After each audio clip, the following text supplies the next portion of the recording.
દિયોદરમાં નિર્માણ કરાયેલા રેલવે ઓવરબ્રિજને રાજ્યના સહકાર મંત્રી બળવંતસિંહ રાજપૂતના હસ્તે ખુલ્લો મૂકવામાં આવ્યો હતો।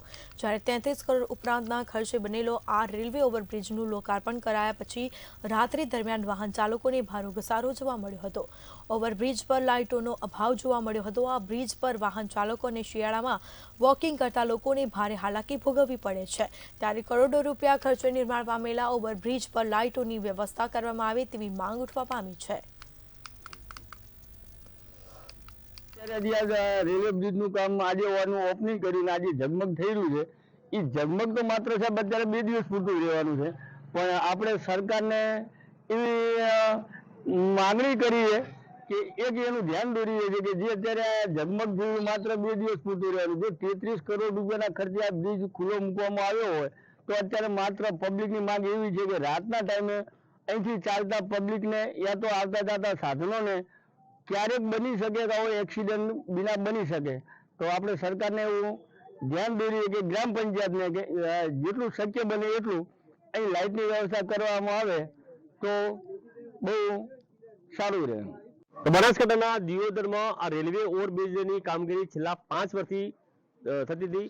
આજે એનો ગણતરીના કલાકો પહેલા જ એનું લોકાર્પણ કરવામાં આવ્યું છે। રાજ્યના સહકાર મંત્રી બળવંતસિંહ રાજપૂત દ્વારા આ બ્રિજને ખુલ્લો મૂકવામાં આવ્યો છે।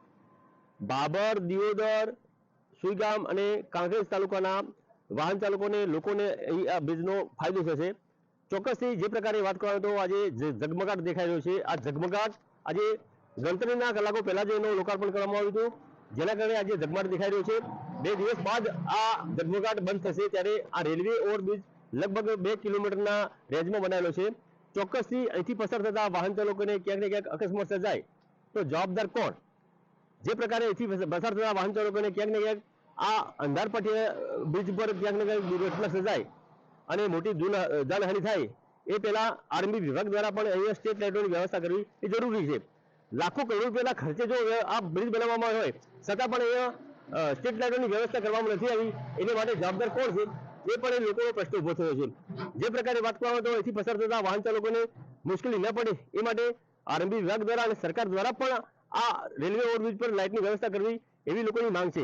ત્યારે ચોક્કસથી જે પ્રકારે વાત કરવામાં આવે તો આ દિયોદર રેલવે ઓવરબ્રિજ 30 કરોડ રૂપિયા ખર્ચે બનાવેલો આ ઓવરબ્રિજ ક્યાંક ને ક્યાંક લાઇટો વગર અંધારપટ જેવો લાગી રહ્યો છે। ત્યારે ચોક્કસથી અહીંના લોકોને ફાયદો થાય, અહીંથી વાહન લોકોને ફાયદો થાય તે માટે આરએમડી વિભાગ દ્વારા અને સરકાર દ્વારા પણ આ રેલવે ઓવરબ્રિજમાં લાઇટોની વ્યવસ્થા કરવામાં આવે એવી લોકોની માંગ છે। કિશોર નાયક, મંતવ્ય ન્યૂઝ, દિયોદર, બનાસકાંઠા।